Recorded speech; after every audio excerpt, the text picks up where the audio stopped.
Okay, so what these equations that Ed Lorenz discovered, what they do is, first of all, we have not Trouser state space, but we'll call it Lorentz state space, where a point in Lorentz state space corresponds to a value of these three variables, x, y, and z. And the equations actually describe how the state moves. It's as if the trousers sort of magically start to change their waist size or their length. But here the state of the Lorentz model starts to evolve. So you can run the equations on a computer. These are too difficult really to, you sort of do it with pencil and paper, but it'd be terribly awkward. But you can do it on a computer very easily. And this shows an example of a computer-generated animation, not a computer-generated evolution of an initial point, and then it kind of goes round a bit of a loop, and then it comes over, and it does another little loop. And okay, so what's going on here? You might say, well, suppose I carried on forever. What would happen to the point, the evolution? Would it fill the whole of this Lorentz state space?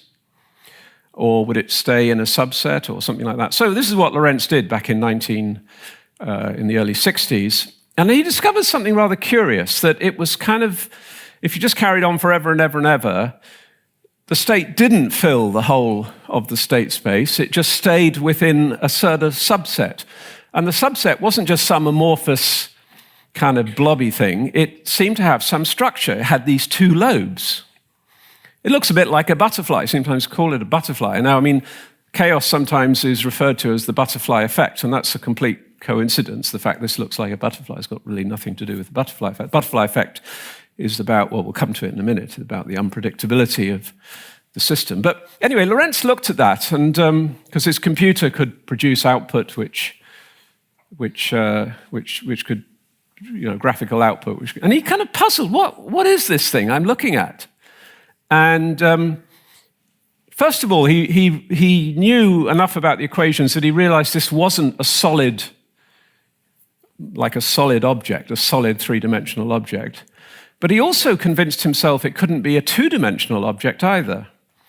And this is where he discovered this kind of quantity being, or this geometric thing being a fractal. The actual words which I wrote down from his paper, which was kind of the pivotal moment, which kind of changed a lot of things, actually. In 1963, we see that each surface is really a pair of surfaces, so that when they appear to merge, there are really four surfaces. Continuing this process for another circuit, we see there are really 8 surfaces, and we finally conclude there is an infinite complex of surfaces, each extremely close to one another, or the other of two merging surfaces. So I've tried to get the essential idea here, try to see if I can put it over to you.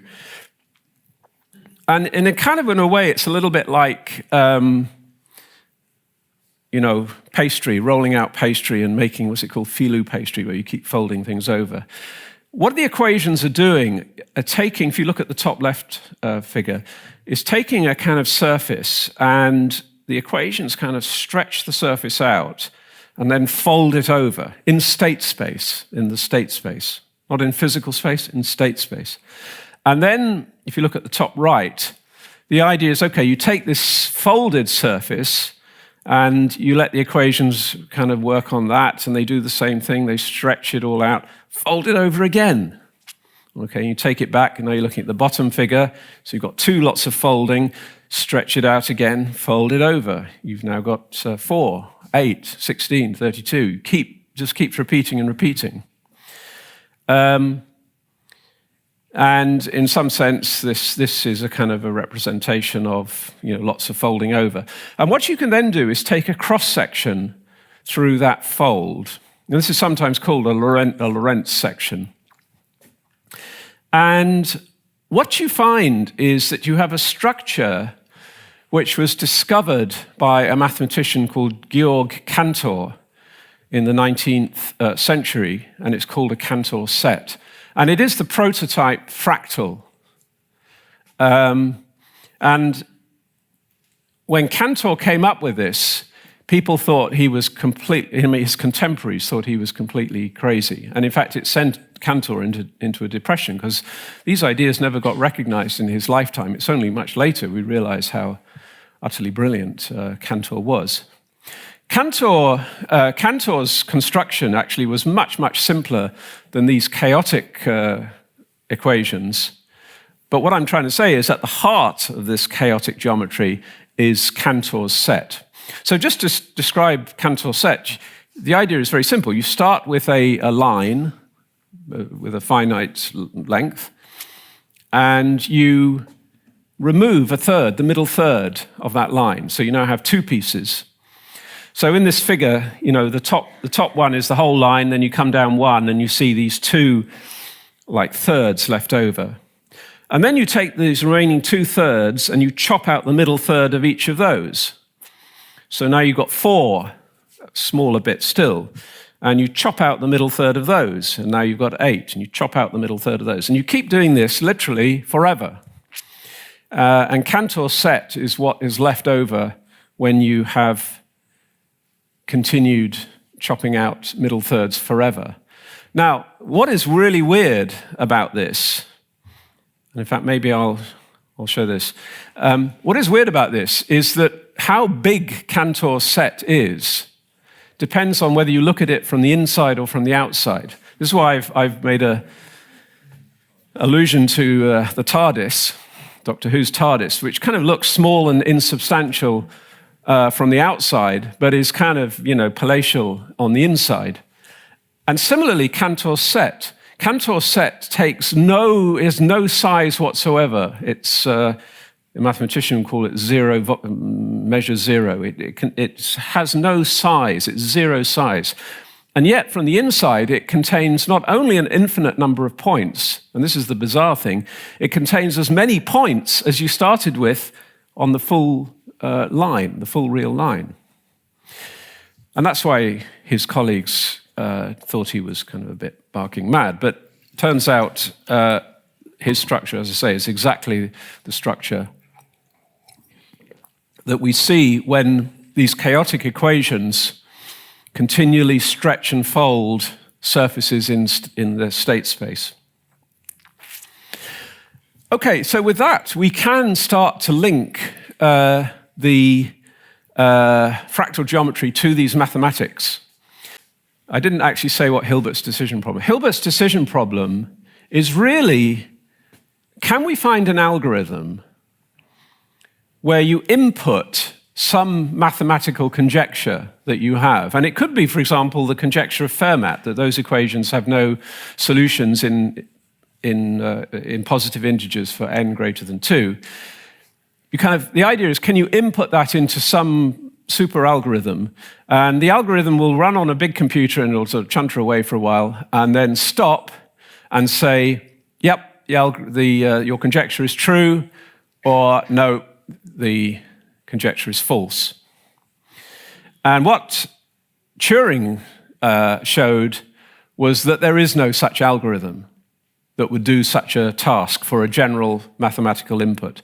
So in some sense, Turing's result is a specific example of this Gödel result, which is that mathematical truth is much greater than algorithmic truth. So here was a problem which couldn't be solved by algorithm, and we would now call it uncomputable, an uncomputable problem.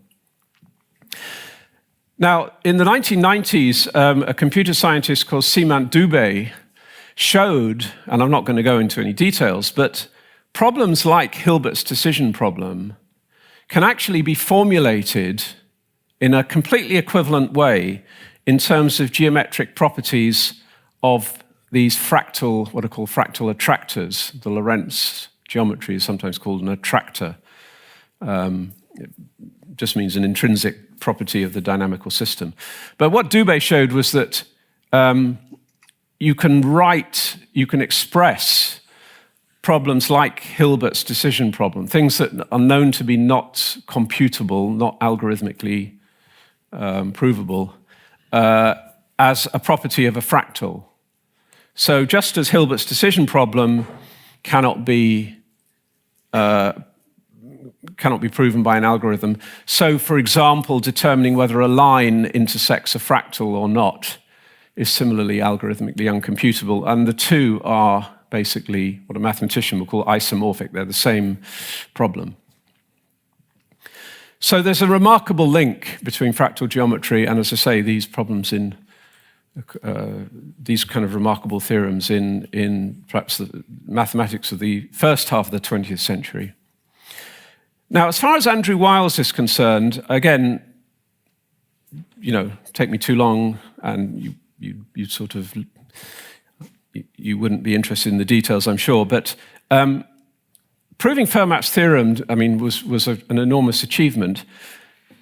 It used a type of number system which number theorists are very familiar with, but for, I think, most people, including actually most physicists, are not familiar with, and they're called p-adic numbers. And a way to understand the difference between p-adic numbers and, if you like, ordinary numbers that we're used to, like 2, 1.5, and pi, square root of 2, and things like that. I call those ordinary numbers.